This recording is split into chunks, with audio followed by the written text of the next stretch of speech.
नमस्कार दोस्तों, आज के इस वीडियो में हम देखेंगे आधुनिक इतिहास के एक विशेष टॉपिक जिसका नाम है भारतीय राष्ट्रीय आंदोलन। भारतीय राष्ट्रीय आंदोलन। तो चलिए स्टार्ट करते हैं, देखते हैं 1885 किसका? भारतीय राष्ट्रीय कांग्रेस का। भारतीय राष्ट्रीय कांग्रेस का क्या हुआ था? स्थापना हुई थी। कांग्रेस की स्थापना कब हुई थी? तो 1885 ईस्वी में। कब हुई थी? तो 1885 ईस्वी में। इसकी स्थापना किसने की थी? तो एओ ह्यूम करके थे। एओ ह्यूम कौन थे? एओ ह्यूम थे। और उस टाइम इसके अध्यक्ष कौन बनाए गए थे? तो डब्ल्यू.सी. बनर्जी। डब्ल्यू.सी. बनर्जी कौन थे? डब्ल्यू.सी. बनर्जी थे। मतलब 1885 ईस्वी में कांग्रेस की स्थापना हुई थी। इसकी स्थापना किसने की थी? तो एओ ह्यूम ने की थी। और डब्ल्यू.सी. बनर्जी इसके पहले क्या थे? पहले इसके अध्यक्ष थे। और इसकी स्थापना जब हुई, कहाँ हुई थी? तो बम्बई में। कहाँ पे हुई थी? तो बम्बई के संस्कृत कॉलेज में हुई थी। बम्बई के संस्कृत कॉलेज में, तेजपाल संस्कृत कॉलेज में हुई थी। और इस समय जो है वायसराय कौन था? तो लॉर्ड डफरिन। कौन थे? तो डफरिन। कौन थे? डफरिन। इसमें जो वायसराय थे कौन थे? तो लॉर्ड डफरिन। तो 1885 ईस्वी में भारतीय राष्ट्रीय कांग्रेस की स्थापना बम्बई में होती है। एक तेजपाल संस्कृत कॉलेज में होती है। तेजपाल संस्कृत कॉलेज में होती है। और इसकी स्थापना कौन करते हैं? एओ ह्यूम करते हैं। डब्ल्यू.सी. बनर्जी इसके क्या होते हैं? इसके पहले अध्यक्ष होते हैं। डब्ल्यू.सी. बनर्जी इसके पहले अध्यक्ष होते हैं। और उस समय जो वायसराय थे वो कौन थे? तो लॉर्ड डफरिन होते हैं। उस समय वायसराय कौन थे? तो लॉर्ड डफरिन होते हैं। भारतीय राष्ट्रीय कांग्रेस के बारे में हम और कुछ बिंदु और जान लेते हैं। इसके दूसरे जो क्या थे, दूसरे कांग्रेस के अध्यक्ष थे वो कौन थे? दादा भाई नौरोजी। कौन थे? दादा भाई नौरोजी। दादा भाई नौरोजी ये कौन थे? तो दूसरे थे। अब इनके बारे में थोड़ा सा हम जान लें। इनके बारे में थोड़ा सा जान लें दादा भाई नौरोजी के बारे में। ये पहले ऐसे व्यक्ति थे जो क्या है, ब्रिटिश पार्लियामेंट में चुने जाने वाले पहले व्यक्ति थे। कहाँ के? इंडिया के। कब? 1892 ईस्वी में फिंसवरी से इन्होंने चुनाव लड़ा था। 1892 ईस्वी से। और वहाँ से वो जीते भी थे। फिंसवरी से जीते थे। कहाँ? फिंसवरी से जीते थे। इनको grand man old man of India कहा जाता है। क्या कहा जाता है? Grand old man of India कहा जाता है। किसको कहा जाता है? दादा भाई नौरोजी को। इन्होंने एक बुक लिखी थी। क्या लिखी थी? उस बुक का नाम क्या था? Un British rule in India. Un British rule in India. Un British rule in India. Un British rule in India. Un British rule in India क्या थी? Un British rule in India. और इन्होंने एक सिद्धांत भी प्रतिपादित किया था। कौन सा? धन निकासी का सिद्धांत। धन निकासी का सिद्धांत। धन निकासी का सिद्धांत। धन निकासी का सिद्धांत। तो दादा भाई नौरोजी के बारे में हमने जाना कि 1892 में इन्होंने चुनाव जीता था। इनको ग्रैंड मैन ओल्ड के नाम से जाना जाता है। Un British rule in India इनकी क्या है? पुस्तक का नाम। और धन निकासी का सिद्धांत इन्होंने दिया था। किन्होंने? तो दादा भाई नौरोजी ने दिया। दादा भाई नौरोजी ने दिया था। अब हम कांग्रेस के बारे में थोड़ा सा और जान लेते हैं। कांग्रेस पार्टी के बारे में थोड़ा सा और जान लेते हैं। तो कांग्रेस में जो पहले मुस्लिम अध्यक्ष बने इसके कौन थे? तैयब जी। बदरुद्दीन तैयब जी। कौन बने थे? तो बदरुद्दीन तैयब जी बने थे।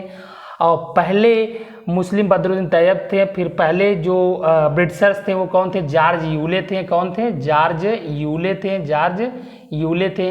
पहली विदेशी महिला कौन थी? तो पहली विदेशी महिला कौन थी? तो एनी बेसेंट थी। कौन थी? बेसेंट थी। बेसेंट कौन थी? बेसेंट थी।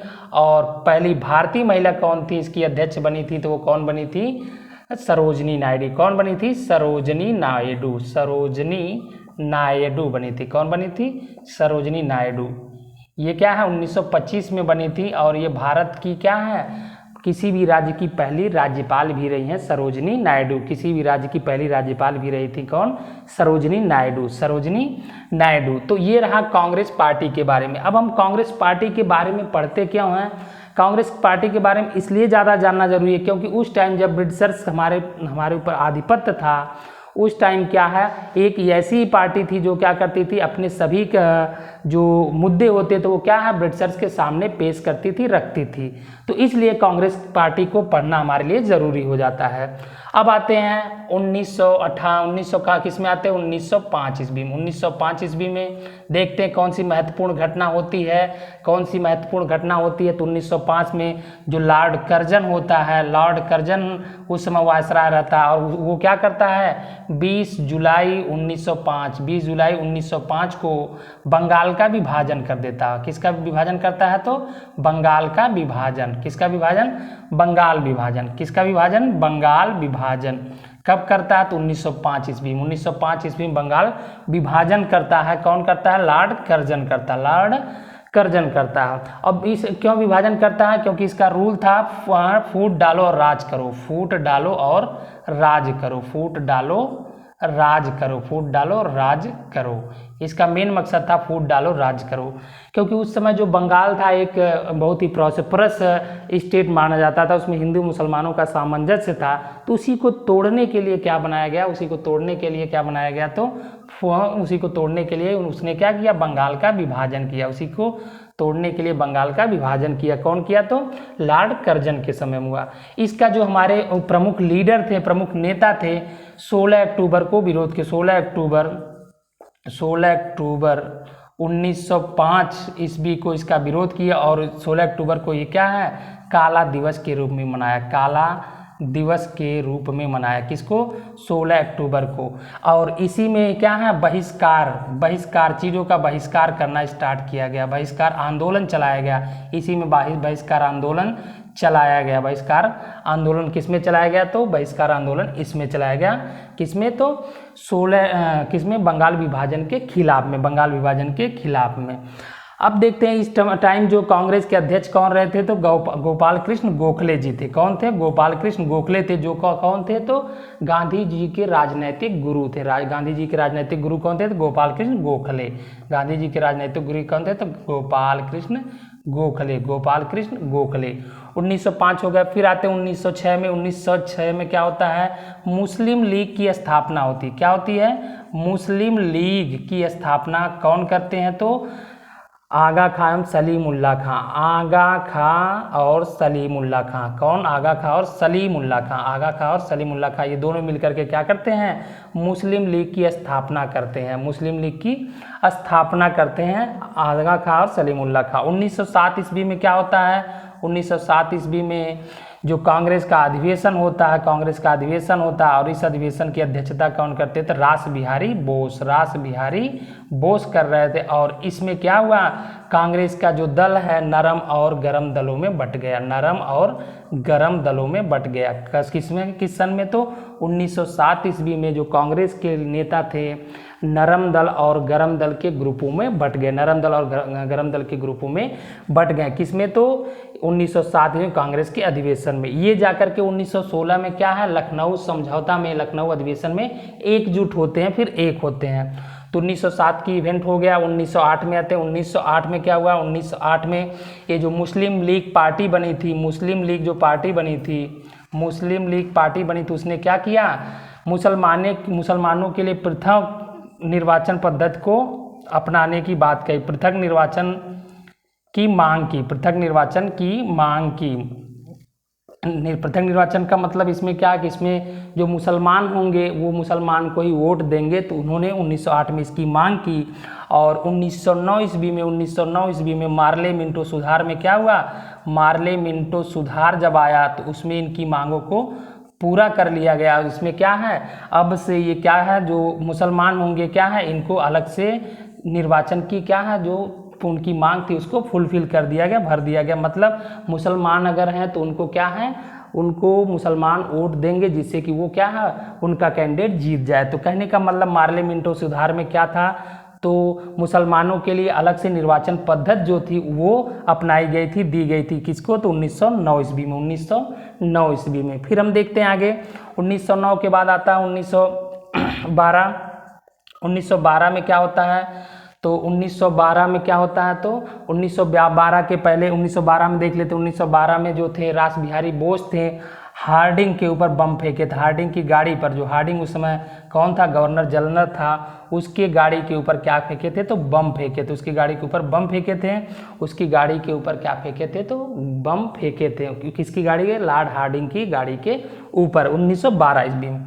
अब देखते हैं 1911 ईस्वी में क्या हुआ था। 1911 में 12 में हमने पहले आपको बता दिया। 1911 में क्या था, दिल्ली दरबार लगा था। क्या लगा था, दिल्ली दरबार। क्या लगा था, दिल्ली दरबार। दिल्ली दरबार क्यों लगा था, इस समय ब्रिटेन की महारानी और राजकुमार आए थे, जॉर्ज पंचम और मैरी आए थे। उन्हीं के स्वागत के लिए दिल्ली दरबार लगा था। और इसमें क्या किया गया, इसमें जो आपका बंटवारा हुआ था, उसको क्या, बंटवारा का मतलब जो विभाजन हुआ था, वह बंगाल विभाजन, उसको रद्द किया गया। बंगाल विभाजन को क्या किया गया, बंगाल विभाजन रद्द किया गया। और दिल्ली को क्या बनाया गया, कोलकाता से दिल्ली को राजधानी शिफ्ट किया गया। कोलकाता से कहाँ, राजधानी कहाँ लाई गई, दिल्ली लाई गई। कहाँ लाई गई, तो दिल्ली लाई गई। तो पहले इसको देख लेते हैं एक बार और। 1907 में क्या हुआ, नरम और गरम दल में कांग्रेस के लोग बट गए। क्योंकि इनके कार्यों में जो है अलग अलग सोचने की थी कि आप इस तरह करते, हम इस तरह करेंगे। फिर 1908 में क्या हुआ, मुस्लिम लीग पार्टी ने क्या किया, पृथक निर्वाचन की मांग करना स्टार्ट किया अलग से। और फिर 1909 में उनकी मांग को पूरा कर दिया गया, मतलब मार्लो मिंटो सुधार के द्वारा। हार्डिंग को 1912 ईस्वी में गाड़ी पर बम फेंका किसने, रास बिहारी बोस ने क्या किया, उसकी गाड़ी पर बम फेंका। 1911 में दिल्ली दरबार हुआ। 1911 में क्या हुआ, तो दिल्ली दरबार हुआ। दिल्ली में भव्य समारोह हुआ। उसमें क्या क्या चीज़ें हुई, जो बंगाल विभाजन हुआ था वो रद्द किया गया। और जो कोलकाता से राजधानी कहाँ लाई गई, तो कोलकाता से राजधानी दिल्ली लाई गई। कोलकाता से राजधानी कहाँ लाई गई, तो कोलकाता से राजधानी कहाँ लाई गई, दिल्ली लाई गई। कोलकाता से राजधानी दिल्ली लाई गई। कब, और दिल्ली राजधानी कब बनी, तो 1912 ईस्वी में दिल्ली क्या है, राजधानी बनाई गई। 1912 ईस्वी में दिल्ली राजधानी बनाई गई। फिर हम देखते हैं 1912 के बाद क्या, 1912 के बाद आते हैं 1900 किस में आएंगे, तो 1915 ईस्वी में। 1915 ईस्वी में कौन सा इवेंट्स होता है, 1915 ईस्वी में महात्मा गांधी क्या होते हैं, भारत आते हैं। दक्षिण अफ्रीका से महात्मा गांधी भारत आते हैं। महात्मा गांधी कहाँ से, वहाँ दक्षिण अफ्रीका से भारत आते। कहाँ, 1915 ईस्वी में। महात्मा गांधी कहाँ है, भारत। महात्मा गांधी कहाँ आते हैं, दिल्ली से, वहाँ से दक्षिण अफ्रीका से भारत आते हैं 1915 ईस्वी में। फिर 1916 ईस्वी में हम देखते हैं क्या घटना होती है। तो 1916 में जो घटना होती है, इंपॉर्टेंट घटना है। 1916 ईस्वी में जो घटना होती है वो इम्पॉर्टेंट है। क्यों, क्योंकि इसमें लखनऊ समझौता होता है। इसमें क्या क्या चीज़ें रहती है हम देखते हैं ज़रा। लखनऊ समझौता होता है, इसमें दो चीज़ें होती हैं, एक मुस्लिम लीग और कांग्रेस एक होते हैं। मुस्लिम लीग और कांग्रेस क्या होते हैं, मुस्लिम लीग और कांग्रेस एक होते हैं। एक का मतलब उनके जो बिखराव थे, एकजुटता आती है इनके। और साथ ही साथ जो नरम दल थे, गरम दल थे, नरम दल प्लस गरम दल, ये दोनों क्या होते हैं, नरम दल और गरम दल आपस में एकजुट होते हैं। नरम दल और गरम दल एकजुट होते हैं। और क्या चीज़ें होती हैं 1916 में, एनी बेसेंट और बाल गंगाधर तिलक ने क्या किया, बाल गंगाधर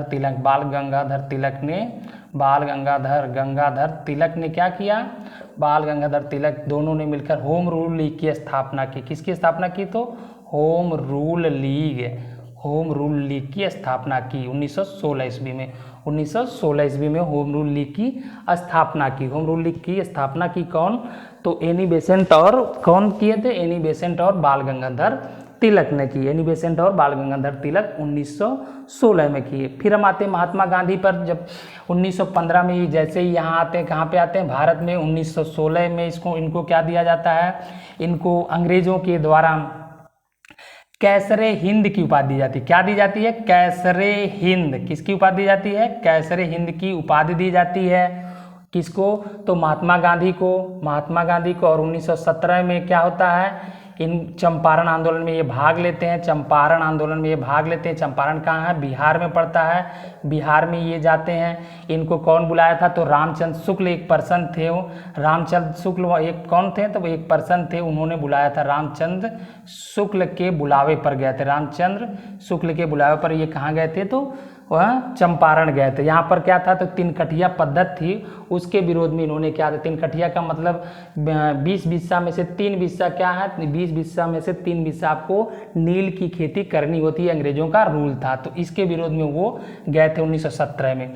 फिर हम देखते हैं 1918 में क्या हुआ। 1918 में खेड़ा का आंदोलन हुआ। कौन सा आंदोलन हुआ, तो खेड़ा का आंदोलन। खेड़ा का अहमदाबाद का आंदोलन, अहमदाबाद गुजरात में पड़ता। खेड़ा का आंदोलन कहाँ हुआ, खेड़ा का आंदोलन कहाँ हुआ, तो गुजरात में हुआ। इसमें भी महात्मा गांधी ने अपनी सक्रिय भूमिका निभाई। इसमें भी महात्मा गांधी ने अपनी क्या है, सक्रिय भूमिका निभाई। तो 1915 में गांधी जी आए। 1916 में जैसे आते उनको कैसरे हिंद की उपाधि दी जाती है अंग्रेजों के द्वारा। 1917 ईस्वी में क्या आता है, चंपारण आंदोलन होता है। और 1918 में क्या होता है, खेड़ा का आंदोलन होता है। किसका आंदोलन होता है, तो खेड़ा का आंदोलन होता है। फिर देखते हैं हम 1919 में कौन सी घटनाएं होती हैं। 1919 में सबसे इम्पोर्टेंट जो होता है वो कौन है, रॉलेट एक्ट। कौन होता है, रोलेट एक्ट। रोलेट एक्ट कौन सी घटना होती है, रोलेट एक्ट। अब रोलेट एक्ट में क्या होता है कि किसी भी संदेह व्यक्ति, किसी पर संदेह अगर आया तो हम उसको क्या है, गिरफ्तार कर लेंगे। गिरफ्तार, संदेह होने पर गिरफ्तार कर लेंगे। संदेह होने पर क्या कर लेंगे, गिरफ्तार कर लिया जाएगा। ये किसमें कहा गया, तो रॉलेट एक्ट में कहा गया। क्यों रॉलेट एक्ट आया, क्योंकि उस समय जो एक्टिविटी थी, कौन सी एक्टिविटी थी, तो उस समय जो क्रांतिकारी एक्टिविटी ज़्यादा बढ़ गई थी, तो उसी को कम करने के लिए रॉलेट एक्ट आया। और इसको हमारे भारतीयों ने, भारतीय नेताओं ने, लीडरों ने क्या किया, इसको काला कानून की संज्ञा दी। काला कानून की संज्ञा दी। किसको काला कानून दी, तो रॉलेट एक्ट को। रॉलेट एक्ट को काला कानून की संज्ञा दी। रॉलेट एक्ट को किसका, काला कानून की संज्ञा दी, रॉलेट एक्ट को। अच्छा, रॉलेट एक्ट के बाद फिर देखते हैं जलियांवाला बाग हत्याकांड। इसी में हुआ 13 अप्रैल 1919 को। 13 अप्रैल 1919 को क्या होता है, जलियांवाला बाग होता है। जलियांवाला बाग हत्याकांड होता है। जलियांवाला बाग हत्याकांड होता है 13 अप्रैल 1919। क्यों होता है, क्योंकि उस समय सतपाल और किचलू को, डॉक्टर सतपाल और किचलू को, दो नेता थे उस टाइम, इन दोनों को गिरफ्तार कर लिया गया था। इन्हीं के विरोध में, इन्हीं की गिरफ्तारी के विरोध में क्या, जलियांवाला बाग में क्या है, असेंबली हो रही थी, मीटिंग हो रही थी। तो उसमें जनरल डायर ने क्या किया, जनरल डायर जो था, जनरल डायर, उसने क्या किया, निहत्थों पर क्या है, फायरिंग चलवाई, फायरिंग करवाई। फायरिंग करने से क्या हुआ, फायरिंग करने से लगभग 1000 लोगों की मौत गई। 1000 लोग क्या है, मारे गए। 1000 लोग क्या हो गए, मारे गए। किसमें, तो जलियांवाला बाग हत्याकांड में 1000 लोग लगभग मारे गए जलियांवाला बाग हत्याकांड में। और हम आगे देखेंगे कि इसके विरोध में जो हमारे रविन्द्रनाथ टैगोर थे, रविंद्रनाथ टैगोर जी ने क्या किया, टैगोर जी ने अपनी जो उपाधि थी नाइटहुड की, उन्होंने वापस कर दी।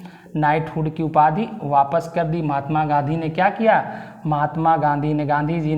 गांधी जी ने कैसरे हिंद की उपाधि वापस कर दी। कैसरे हिंद की उपाधि वापस कर दी। ये कौन, रविंद्रनाथ टैगोर ने नाइटहुड की और महात्मा गांधी ने कैसरे हिंद की उपाधि जो है क्या कर दी, वापस कर दी, लौटा दी। किनको, ब्रिटिशर्स को, अंग्रेजों को। ये था 1919 का रॉलेट एक्ट। फिर उसके बाद जलियांवाला बाग हत्याकांड। और इस समय जो कौन था, तो इस समय वायसराय जो था वो कौन था, चेम्सफोर्ड। कौन था, चेम्सफोर्ड। इस समय वायसराय कौन था, तो चेम्सफोर्ड था। इस समय वायसराय कौन था, तो चेम्सफोर्ड था। अब देखते हैं 1919 में एक और इवेंट होता है, खिलाफत आंदोलन। कौन सा, खिलाफत आंदोलन। क्या होता है, खिलाफत आंदोलन। खिलाफत आंदोलन क्यों हुआ, आप कहेंगे खिलाफत आंदोलन क्या हुआ, क्योंकि जो टर्की था उस समय ब्रिटेन का आधिपत्य वहाँ भी हो गया था। और वो क्या कर रहे थे, टर्की को 2 बराबर भागों में बांट रहे थे और वहाँ के खलीफा को अपने कंट्रोल में ले रहे थे। इसलिए उसके हमारे यहाँ के जो मुसलमान थे, मुस्लिम का समुदाय के लोग थे, उसका विरोध किए, तो उसका नाम दिया गया खिलाफत आंदोलन। उसका नाम खिलाफत आंदोलन कब हुआ था, तो 1919 ईस्वी में हुआ। इसको कौन, मोहम्मद अली शौकत अली, इसको जो लीड कर रहे थे वो कौन थे, मोहम्मद अली और कौन थे, शौकत अली। कौन थे, शौकत अली, मोहम्मद अली और शौकत अली। गांधी जी ने इसको क्या है, एक तरह से बहुत अपने फेवर में इस तरह की बातें ली। तो गांधी जी ने इसका मौके का फ़ायदा उठाकर इसमें क्या है, एक तरह से सम्मिलित हुए, इसकी अध्यक्षता भी किए थे, लेकिन बाद में इससे हट गए। फिर 1920 में उन्होंने अपना आंदोलन चलाया जिसका नाम क्या था, असहयोग आंदोलन। असहयोग आंदोलन क्या चलाया, असहयोग आंदोलन। असहयोग आंदोलन उन्होंने कब चलाया? तो 1920 ईस्वी में। 1920 ईस्वी में क्या चलाया? असहयोग आंदोलन गांधी जी ने चलाया। किसने चलाया? तो गांधी जी ने असहयोग आंदोलन स्टार्ट किया 1920 ईस्वी में। अब 1920 ईस्वी में असहयोग आंदोलन तो चल रहा था, इसमें हम देखेंगे जो पेशेवर थे जैसे वकील थे या डॉक्टर थे या ICS के लोग थे, वो लोग अपने जॉब को छोड़ करके इस आंदोलन में पार्टिसिपेट करने के लिए उतर गए, आ गए 1920 ईस्वी में। और ये कब तक चला? तो 6 अगस्त 1906 कब अगस्त को जलियांवाला बाग ये क्या हुआ? तो चौरी चौरा कांड। चौरी चौरा कांड के बाद इन्होंने वापस ले लिया चौरी चौरा कांड। चौरी चौरा कांड जो हुआ कब हुआ? 1922 ईस्वी में, 6 अप्रैल 1922 ईस्वी में। 6 अप्रैल क्या है? 1922 ईस्वी में चौरी चौरा कांड होता है। इस कांड के बाद क्या हुआ? इन गांधी जी ने इस असहयोग आंदोलन को वापस ले लिया, असहयोग आंदोलन को वापस ले लिया। हाँ, 6 अप्रैल 1922 ईस्वी को, 6 अप्रैल 1922 को क्या कर लिया? इसको वापस कर लिया। फिर उसके बाद क्या हुआ? महात्मा गांधी जी को 6 वर्ष के लिए क्या? 6 वर्ष के लिए जेल हो गई। किसको? 6 वर्ष के लिए महात्मा गांधी को क्या हो गई? 6 वर्ष के लिए महात्मा गांधी को जेल हो गई। लेकिन स्वास्थ्य संबंधी कारणों के कारण, स्वास्थ्य जो संबंधित उनकी तबीयत अच्छी नहीं रहती थी, तो उनको क्या किया गया? 1924 ईस्वी में रिहा कर दिया गया। 1924 ईस्वी में इनको, महात्मा गांधी को जेल से रिहा कर दिया गया। 1924 में ही ये क्या है? कांग्रेस के एक टाइम के अध्यक्ष बने थे। कब बने थे? तो 1924 ईस्वी में। 1924 में कांग्रेस के अध्यक्ष कौन बने थे? तो महात्मा गांधी। और ये कहाँ था? तब बेलगांव में। कहाँ पे था? बेलगांव में। कहाँ पे था? बेलगांव में। तो एक ही बार अध्यक्ष बने थे महात्मा गांधी। कब? 1924 ईस्वी में, जब वो जेल से रिहा होकर के आए थे। जब वो जेल से रिहा होकर के आए थे, उसी टाइम क्या है? ये कांग्रेस के अध्यक्ष बने थे 1924 ईस्वी में। 1924 ईस्वी में। फिर हम आगे देखते हैं, 1924 इवेंट हो गया। फिर आते हैं 1925। कब आते हैं? 1925 ईस्वी में। 1925 ईस्वी में क्या होता है? 1925 ईस्वी में सरोजिनी नायडू क्या होती है? कांग्रेस की अध्यक्षा चुनी जाती है। कांग्रेस जो पार्टी है 1925 का कानपुर का अधिवेशन, इसमें क्या है? सरोजिनी नायडू अध्यक्ष बनती। सरोजिनी नायडू क्या बनती हैं? अध्यक्ष बनती हैं इसकी 1925 ईस्वी में। 1925 की घटना एक और भी फेमस है, क्या? काकोरी कांड। क्या है? तो काकोरी कांड। काकोरी कांड में क्या होता है? सहारनपुर से ट्रेन जो कहाँ जा रही थी? सहारनपुर से लखनऊ के लिए ट्रेन जा रही थी। सहारनपुर से लखनऊ के लिए ट्रेन जा रही थी। उसको हमारे जो क्रांतिकारी वीर क्रांतिकारी थे, जैसे राजेंद्र सिंह हो गए, कौन से? रोशन सिंह, राजेंद्र लाहिड़ी, राम प्रसाद बिस्मिल, अशफाक उल्ला खां। तो इन्होंने क्या किया? मिल करके उस ट्रेन को रोका और उसको क्या है? काकोरी नामक प्लेस पर के उसको लूटा। तो इसलिए इसको क्या नाम दिया जाता है? काकोरी कांड दिया जाता है। क्यों? क्योंकि वहाँ पर इन लोगों ने मिल करके क्या किया? उस ट्रेन को, उसमें जो खजाने वगैरह थे, तो उसको उन्होंने लूटा था। तो इसको काकोरी कांड के नाम से जाना जाता है। 1925 हो गया। अब आते हैं 1927 ईस्वी में। 1927 की इवेंट क्या होती है? Simon commission. कहाँ? ब्रिटेन से। कहाँ आया? साइमन कमीशन ब्रिटेन से आता है। कहाँ आता है? भारत आता है। और 1928 ईस्वी में क्या है? 1928 ईस्वी में भारत आता है, भारत पहुँचता है 1928 ईस्वी में। अब भारत पहुँचता है तो साइमन कमीशन में था क्या? तो साइमन कमीशन में भारत का जो संवैधानिक प्रारूप था उसके बारे में था। संवैधानिक प्रारूप के बारे में इसमें दिया गया था, तो साइमन कमीशन में। इसी के विरोध में 1928 में ही बाल गंगाधर तिलक लाला लाजपत राय को क्या है? लाहौर में लाठी लग जाती है, जिससे इनकी क्या हो जाती है? मृत्यु हो जाती है। तो लाला लाजपत राय की मृत्यु कब होती है? तो 1928 में लाठी लगने से होती है। कब? 1928 ईस्वी में लाहौर में। कहाँ पे? लाहौर में। तो 1928 की ये घटना, तो साइमन कमीशन मतलब संवैधानिक प्रारूप था। और इसका विरोध हम लोग क्यों कर रहे थे? क्योंकि इसमें कोई एक सदस्य जो है वो भारतीय नहीं था। No any single Indian person included in this commission. तो इसलिए हम लोग इसमें क्या कर रहे थे? उसका विरोध कर रहे थे। तो अब आता नेहरू रिपोर्ट। नेहरू रिपोर्ट कब आती है? तो 1928 ईस्वी में आती है। इसमें क्या बताया गया, इसमें क्या होता है? तो नेहरू रिपोर्ट में ये बताया जाता है कि संविधान, हमारे भारतीय संविधान का प्रारूप कैसा होगा, संविधान का प्रारूप कैसा होगा, संविधान का प्रारूप कैसा होगा, ये किसमें बताया गया? तो नेहरू रिपोर्ट में बताया गया संविधान का प्रारूप कैसा होगा, संविधान का प्रारूप कैसा होगा, ये किसमें बताया गया? तो नेहरू रिपोर्ट में बताया गया। फिर हम देखते हैं 1928 के बाद 1929 में क्या होता है? 1929 में दो चीज़ें होती है। 1929 में हम कहेंगे कांग्रेस का लाहौर अधिवेशन होता है। कहाँ पर? लाहौर अधिवेशन होता है, लाहौर अधिवेशन। इस अधिवेशन में क्या होता है? हम लोग पूर्ण स्वराज की मांग करते हैं, पूर्ण स्वराज की मांग की गई होती है, पूर्ण स्वराज की मांग की गई होती है। और क्या 26 जनवरी 1930 को क्या है? 1930 को पूरे देश में आज़ादी स्वतंत्रता दिवस मनाया जाएगा, स्वतंत्रता दिवस मनाया जाएगा 1929 के लाहौर अधिवेशन में, 1929 के लाहौर अधिवेशन में। फिर हम देखते हैं कि किसमें? तो 1930 ईस्वी में गांधी जी ने क्या किया? दांडी मार्च, मतलब एक तरह से क्या किया? दांडी मार्च स्टार्ट किया था। वो क्यों किया था? इसलिए किया था क्योंकि 1930 में उन्होंने 11 सूत्री कोई मांग रखी थी। किसके सामने रखी थी? तो इरविन के सामने। इसमें इरविन थे तो इरविन के सामने रखी, तो उन्होंने इनकी मांग को क्या किया था? ठुकरा दिया था। तो इसलिए उन्होंने क्या किया? उन्होंने 12 मार्च 1930 से 6 अप्रैल 1930 कितने? लगभग 322 किलोमीटर की दूरी तय करके कहाँ पे? दांडी नामक स्थान पे जाकर के, दांडी नामक स्थान पे जाकर के क्या किया था? नामक स्थान पे जाकर के कानून तोड़ा था, नमक कानून तोड़ा था। इसलिए उसको क्या कहा जाता है? तो दांडी मार्च कहा जाता है। दांडी मार्च क्यों निकाला था? क्यों? क्योंकि उनकी मांगे जो है इरविन ने पूरी नहीं की थी, इसलिए उन्होंने क्या किया था? ये दांडी मार्च निकाला था, दांडी मार्च निकाला था। और दांडी मार्च निकालने के बाद उन्होंने एक आंदोलन चलाया, उसका नाम क्या है? सविनय अवज्ञा आंदोलन, सविनय अवज्ञा आंदोलन, सविनय अवज्ञा आंदोलन। मतलब क्या?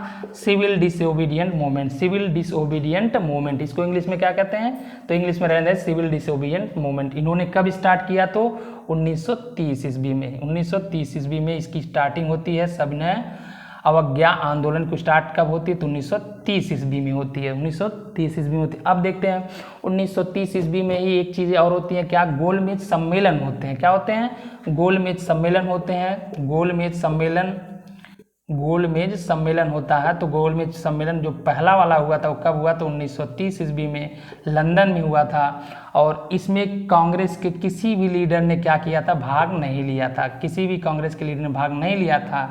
अंबेडकर जी जो थे वो अछूतों का प्रतिनिधित्व करते, अंबेडकर जी जो थे वो क्या है? इसमें भाग लिए थे। किसमें भाग लिए थे? प्रथम गोलमेज सम्मेलन हुआ था। प्रथम गोलमेज सम्मेलन कब हुआ था? तो 1930 ईस्वी में। अब देखते हैं 1931 में क्या हुआ था। 1931 में गांधी जी के सविनय अवज्ञा आंदोलन को रोकने के लिए गांधी और इरविन के बीच गांधी इरविन समझौता होता है। गांधी इरविन समझौता होता है। गांधी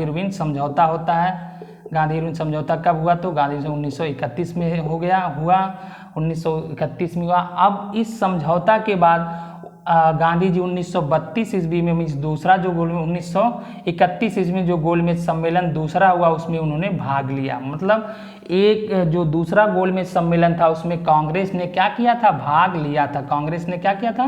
भाग लिया था। कांग्रेस ने भाग लिया था किसमें? तो दूसरे गोलमेज सम्मेलन में, दूसरे गोलमेज सम्मेलन में भाग लिया था। फिर हम देखेंगे 1931 व 1932 ईस्वी में क्या हुआ? 1932 ईस्वी में जो तीसरा गोलमेज सम्मेलन हुआ वो क्या हुआ?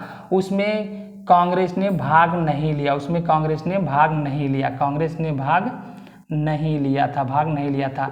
दूसरा गोलमेज सम्मेलन जिसमें महात्मा गांधी गए थे ये असफल रहा। क्यों? क्योंकि उसमें सांप्रदायिक पंचायत को लेकर के सहमति नहीं बन पाई थी। इसलिए क्या है, वो गांधी जी वहाँ से वापस लौट आते, पुनः क्या करते हैं? सविनय अवज्ञा आंदोलन स्टार्ट कर देते। तीसरा गोलमेज सम्मेलन 1932 ईस्वी में होता है। और इस गोल में सम्मेलन में किसी भी कांग्रेस ने भाग नहीं लिया। इसमें भी कौन, केवल अंबेडकर जी वहाँ पे गए थे। अंबेडकर जी वहाँ पे गए थे, कहाँ पे, सम्मेलन में भाग लेने के लिए। तो हम इस प्रकार कह सकते हैं तीनों गोल में सम्मेलन में भाग लेने के लिए अंबेडकर जी उपस्थित थे और कांग्रेस केवल एक दूसरे वाले में गए थे, कांग्रेस के लोग केवल एक दूसरे वाले में गए थे। और उस टाइम जो गोल में सम्मेलन हो रहा था, उस टाइम ब्रिटेन के जो प्रधानमंत्री थे वो कौन थे, मैकडोनाल्ड थे। कौन थे, मैकडोनाल्ड थे। कौन थे, मैकडोनाल्ड थे उस टाइम। अब 1932 में ही क्या करते हैं, 1932 में मैकडोनाल्ड जो है सांप्रदायिक पंचाट करके सांप्रदायिक पंचाट के नाम से क्या करते हैं, एक कानून भेजते हैं। कहाँ, भारत में। इसी कानून के विरोध में गांधी जी क्या है, गांधी जी यरवदा जेल में, गांधी जी कहाँ थे, तो यरवदा जेल में, यरवदा जेल में, पुणे में पड़ता है। कहाँ पड़ता है, तो पुणे में पड़ता है। गांधी जी यरवदा जेल पुणे में उन्होंने क्या किया, तो उन्होंने एक तरह से भूख हड़ताल कर दी। भूख हड़ताल क्यों की, क्योंकि वहाँ से मैकडोनाल्ड ने सांप्रदायिक पंचायत को परमिशन दे दी। सांप्रदायिक पंचायत में क्या था, तो दलितों के लिए अलग से निर्वाचन पद्धति, मतलब दलितों को दलित लोग वोट देंगे जिससे उनके कैंडिडेट जीत पाएंगे। सांप्रदायिक पंचायत में ये था। इसी के विरोध में गांधी जी क्या है, जेल में भूख हड़ताल किए। तब जाकर लोगों के मनाने पर महात्मा गांधी और अंबेडकर जी के बीच में क्या होता है, पूना समझौता होता है। पूना समझौता अंबेडकर जी 1932 ईस्वी में किसके बीच तो होता है, तो गांधी जी और अंबेडकर जी के बीच, गांधी जी और अंबेडकर जी के बीच होता है। किसके बीच में, अंबेडकर जी के बीच में होता है। गांधी जी और अंबेडकर जी के बीच में क्या होता है, पूना समझौता 1932 ईस्वी में होता है। 1932 ईस्वी में पूना समझौता कहाँ पे होता है, तो यरवदा जेल में होता है। अब इसमें ये कहा गया कि जो सीट्स हैं आपको 71 सीट दी गई है, 71 से हटा करके आपको 147 सीट दी जाएंगी। तो इस पर अंबेडकर जी की सहमति हुई और उस पर वो माने। तो आपने देखा पूना समझौता किसके बीच हुआ, तो गांधी जी और अंबेडकर जी के बीच में हुआ। गांधी और अंबेडकर जी के बीच में हुआ। फिर हम आते हैं 1934 में। 1934 में कौन सी एक पार्टी का गठन होता है, उसको सोशलिस्ट पार्टी कहते हैं, Congress socialist party. Congress socialist party क्या कहते हैं, कांग्रेस सोशलिस्ट पार्टी नाम देते हैं 1934 ईस्वी में। फिर हम देखेंगे 1935 ईस्वी में क्या हुआ। 1935 ईस्वी में क्या हुआ, तो भारत शासन अधिनियम आया। भारत शासन अधिनियम क्या आया, भारत शासन अधिनियम 1935। इसमें क्या था, इसमें केंद्र और राज्य की शक्तियों का बंटवारा था। इसमें क्या था, केंद्र और राज्य की शक्तियों का बंटवारा। केंद्र और राज्य की शक्तियों का बंटवारा था। केंद्र और राज्य की शक्तियों का बंटवारा किसमें था, तो 1935 ईस्वी में। 1935 ईस्वी में। फिर हम देखेंगे 1938 ईस्वी में क्या था। 1938 ईस्वी में हरिपुरा अधिवेशन में जो नेताजी सुभाष चंद्र बोस इसके क्या थे, अध्यक्ष बनाए गए थे। सुभाष चंद्र बोस अध्यक्ष बने थे। किसके अध्यक्ष बने थे, तो कांग्रेस के अध्यक्ष बने थे 1938 ईस्वी में। 1938 ईस्वी में क्या हुए थे, कांग्रेस के अध्यक्ष चुने गए थे। फिर 1939 में देखते हैं। 1939 ईस्वी में क्या था। 1939 ईस्वी में जो गांधी जी चाहते थे पट्टाभी सीतारमैया कांग्रेस के अध्यक्ष बने, लेकिन उसमें भी क्या है, नेताजी सुभाष चंद्र अध्यक्ष बनते हैं। लेकिन वो क्या है, लेकिन वो क्या करते हैं, वो पद से इस्तीफा बाद में दे देते। कौन देते हैं, तो नेताजी सुभाष चंद्र बोस। और 1939 में ही सुभाष चंद्र ने फॉरवर्ड ब्लॉक की स्थापना की। क्या है, फॉरवर्ड ब्लॉक की स्थापना कौन किए, तो नेताजी सुभाष चंद्र बोस 1939 में फॉरवर्ड ब्लॉक की स्थापना की। फॉरवर्ड ब्लॉक की स्थापना कब की है, तो 1939 में। फिर हम देखते हैं 1940 ईस्वी में क्या होता है। 1940 ईस्वी में गांधी जी व्यक्तिगत आंदोलन चलाते हैं। गांधी जी कौन सा आंदोलन चलाते हैं, व्यक्तिगत आंदोलन। व्यक्तिगत आंदोलन कब चला, तो 1940 ईस्वी में। इसके प्रथम व्यक्तिगत जो अनुग्रही कौन थे, तो कौन अनुग्रही थे, विनोबा भावे थे। विनोबा भावे कौन थे, विनोबा भावे। इसके प्रथम व्यक्तिग्राही कौन थे, तो विनोबा भावे थे। 1940 में ही क्या था, एक और घटना हुई थी।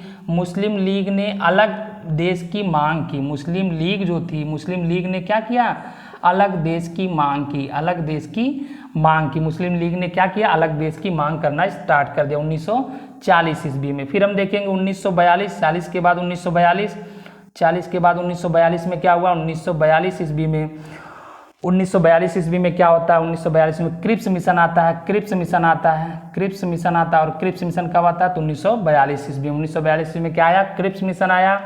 1944 ईस्वी में क्या है? 1944 ईस्वी में 1942 में क्रिप्स मिशन और 1942 में ही भारत छोड़ो आंदोलन जैसे ही स्टार्ट होता है 1942 ईस्वी में भारत छोड़ो आंदोलन, भारत के सभी प्रमुख नेताओं को क्या कर दिया जाता है? जेल में डाल दिया जाता है 1942 में। लेकिन गांधी जी को 1944 में क्या कर दिया जाता है? रिलीफ दे दी जाती, छोड़ दिया जाता है गांधी जी को 1944 में। 1944 में राजगोपालाचारी नियम आता है। वो क्या कहते हैं? वो ये कहते हैं कि मुस्लिम लीग से कि आप लोग क्या करें? भारत छोड़ो आंदोलन का फुल रूप से सपोर्ट करें 1944 ईस्वी में।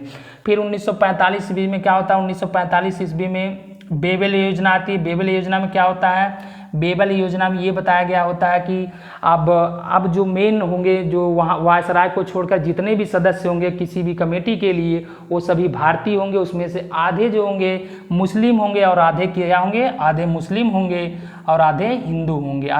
और आधे मुस्लिम होंगे। ये बेबल योजना 1945 ईस्वी में बताया गया। फिर हम देखते हैं 1946 ईस्वी में क्या आता है? यहाँ से हटाकर हम थोड़ा सा ऊपर जाएंगे। 1946 ईस्वी में क्या होता है? 1946 ईस्वी में 1986 में कैबिनेट मिशन आता है। क्या आता है? Cabinet mission. अब कैबिनेट मिशन आता है तो इसमें क्या बताया गया होता है? इसमें बताया ये गया होता है कि भारत का संवैधानिक विकास कैसे होगा, भारत का संविधान कैसे बनेगा, संवैधानिक विकास कैसे होगा, संवैधानिक विकास कैसे होगा, या किस में बताया गया था? तो 1946 ईस्वी में बताया गया था। और संविधान सभा की पहली बैठक जो हुई थी वो कब? अगस्त 1946 को हुई थी। अगस्त 1946 को संविधान सभा की पहली बैठक हुई थी। संविधान सभा की पहली बैठक कब हुई? तो अगस्त 1946 ईस्वी को। ये हो गया 1946 कैबिनेट मिशन। और कैबिनेट मिशन में जो 3 मेन सदस्य थे वो कौन थे? तो कौन थे? लॉरेंस थे। कौन थे? लॉरेंस थे। अलेक्जेंडर कौन थे? Lawrence Alexander. और एक कौन थे? क्रिप्स। कौन थे? क्रिप्स थे। तो ये क्वेश्चन बार बार पूछा जाता है। कैबिनेट मिशन जब आया था भारत 1946 में, उस टाइम के जो 3 सदस्य थे वो कौन कौन से थे? तो ये लॉरेंस थे, अलेक्जेंडर थे और क्रिप्स थे। 1946 में हो गया 1946। फिर हम देखते हैं 1947 ईस्वी में क्या होता है? तो 1947 ईस्वी में यहाँ देखेंगे 1947 ईस्वी में क्या आता है? Cabinet mission. 1947 ईस्वी में कैबिनेट के बाद कौन आता है? माउंटबेटन योजना आती है। माउंटबेटन योजना। अब इसमें क्या कहा गया? इसमें ये कहा गया भारत और पाकिस्तान 2 अधिराज्य होंगे। भारत और पाकिस्तान क्या होंगे? 2 अधिराज्य होंगे। इस प्रकार 15 अगस्त को हमारा देश जो है वो स्वतंत्र कर दिया गया, एक अलग देश बन गया। तो हम कह सकते हैं कि हमारा जो आज का टॉपिक था वो कौन सा था? भारतीय राष्ट्रीय आंदोलन, यानी 1885 से लेकर के हमारा देश आज़ाद होने तक आपने जो मेन पॉइंट होते हैं, जो सभी एग्जामों में इस तरह के टॉपिक से क्वेश्चन पूछे जाते हैं, उसको हमने इस वीडियो में डिस्कशन किया। अगर आप इसको चाहें तो एक स्क्रीनशॉट ले करके इसको आप क्या कर सकते हैं? लिख सकते हैं कॉपी में, या आप ये कर सकते हैं कि इसको आसानी से याद करने के लिए बार बार इसको रिपीट करके सुनेंगे तो आसानी से याद हो जाएगा। तो अगर हम इस तरह की वीडियो आपको अच्छी लगती है या इस तरह के और भी वीडियो आपको चाहिए सभी टॉपिक से संबंधित, आप क्या है चैनल को सब्सक्राइब करिए, लाइक करिए, शेयर करिए। Thank you to watch the video.